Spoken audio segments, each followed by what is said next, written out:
اللہ اللہ ہے بس یارو اللہ ہی اللہ۔ ایک اور مثال، ایک درخت کا پھل ہوتا ہے جس کو کہتے ہیں آملہ۔ یہ جو حکیم لوگ ہیں ان کے استعمال میں بہت کثرت سے رہتا ہے۔ یہ آملہ مختلف بیماریوں کے لیے استعمال ہوتا ہے۔ تو مشائخ نے فرمایا کہ آملہ کے 2 دانے تھے، گرے پڑے تھے۔ کسی نے کہا کہ بھائی میں آپ کو اٹھاتا ہوں اور آپ کے جسم میں سوئیاں چبھاؤں گا، آگ پہ آپ کو چڑھاؤں گا، آپ کو یہ ساری تکلیف برداشت کرنی پڑے گی، لیکن جب یہ تکلیف برداشت کر لیں گے تو آپ کی قیمت بڑھ جائے گی۔ چنانچہ ان میں سے ایک آملے نے اپنے آپ کو پیش کر دیا۔ جس حکیم نے اسے اٹھایا اس نے پہلے اس کو سوئیاں چبھو کر اس کے اندر جو کڑوا پانی تھا، رس تھا، وہ نکالا، اور نکالنے کے بعد اس نے پانی گرم کیا اور اس کو ڈال کے ابالا۔ اتنا جوش دیا کہ آملہ بالکل نرم ہو گیا۔ اس کی جو سختی تھی وہ نرمی میں بدل گئی۔ اب جب نرم ہو گیا تو اس نے اس کے اوپر سونے کا ورق چڑھایا، چاندی کا ورق چڑھایا، اور اس کو اس نے شیرے کے اندر رکھا، چینی کا بنا ہوا، تو اس کو کہتے ہیں آملے کا مربع۔ یہ آملے کا مربع ایسا کہ انسان کے دل کی تقویت کا سبب بنتا ہے۔ چنانچہ حکیم لوگ پہلے زمانے میں جو دل کی کمزوری کا علاج کرتے تھے تو وہ بڑے دماغی کام کرنے والوں کو کہتے تھے جی آملے کا مربع استعمال کریں۔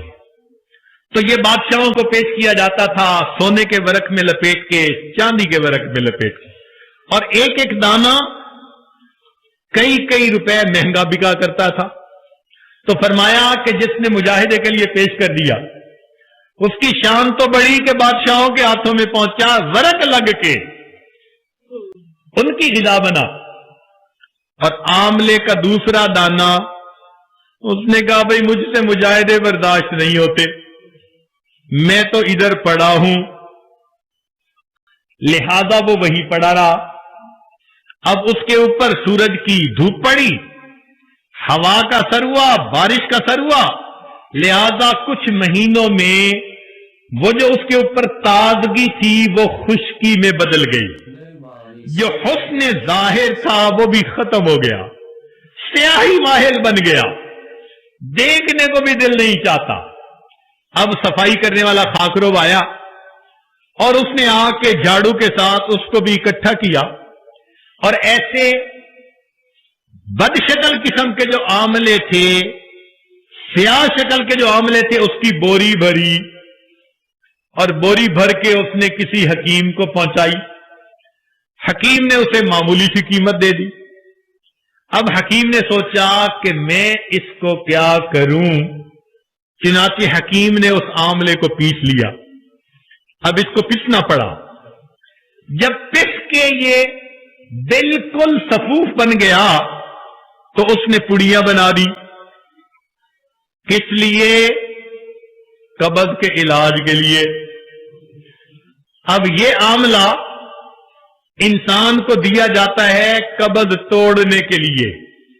سوچو اللہ نے اس کے ذمے پاخانے کو دھکیلنے کا کام لگا دیا۔ تم بندے کے پیٹ میں جاؤ اور پاخانے کو دھکیلو۔ تو جس نے مجاہدے کے لیے پیش کیا اپنے آپ کو، ورق لگ کے بادشاہوں کے ہاتھ میں پہنچا، اور جس نے پیش نہ کیا قیمت بھی کم لگی اور کام بھی ذمے لگا کہ وہ پاخانہ دھکیلتا پھرتا ہے۔ فرماتے ہیں 2 انسان ہیں، ایک اپنے آپ کو مشائخ کے حوالے کر دیتا ہے، وہ محنت کر کے اس کے دل میں اللہ کی محبت کا بیج ڈال دیتے ہیں، جگا دیتے ہیں۔ یہ وہ ہوتا ہے اس کے جوتوں کو وقت کے بادشاہ اپنے سروں کا تاج بنا لیتے ہیں۔ اور ایک دوسرا ہوتا ہے کہ جو ان مشائخ کی صحبت میں نہیں آتا تو اللہ تعالیٰ اس کو دنیا کے پیچھے لگا دیتے ہیں. جیسے یہ بہانے کو دھکیلتا پھرتا تھا یہ بندہ دنیا کی نجاست کو دھکیلتا پھرتا ہے, اس کے پیچھے پڑا ہوا. تو معلوم ہوا کہ ہم اللہ والوں کی صحبت میں آئیں تو ہمیں یقیناً اللہ رب العزت کی طرف سے رحمتیں ملیں گی. اسی لیے حضرت مجذوب رحمت اللہ علیہ یہ انگریزی تعلیم یافتہ تھے, بڑے اعلیٰ افسر تھے اپنے وقت کے. تو ان سے کسی نے پوچھا تھا کہ مجذوب صاحب آپ تو مسٹر تھے, آپ کی ٹر کیسے مس ہو گئی؟ آپ تو مسٹر تھے تو آپ کی ٹر کیسے مس ہو گئی؟ تو پھر انہوں نے بتایا کہ میں حضرت اقدس تھانوی رحمۃ اللہ کی صحبت میں آیا, شیخ کی ایک لمحہ کی صحبت نے مجھے اس غفلت سے نکال کر اللہ کے اولیاء میں کھڑا فرما دیا.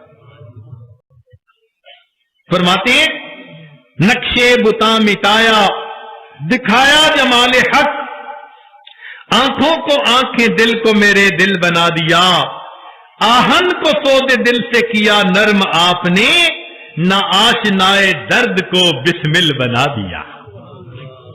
یوں اللہ کی محبت میں تڑپا کے رکھ دیا ان کو.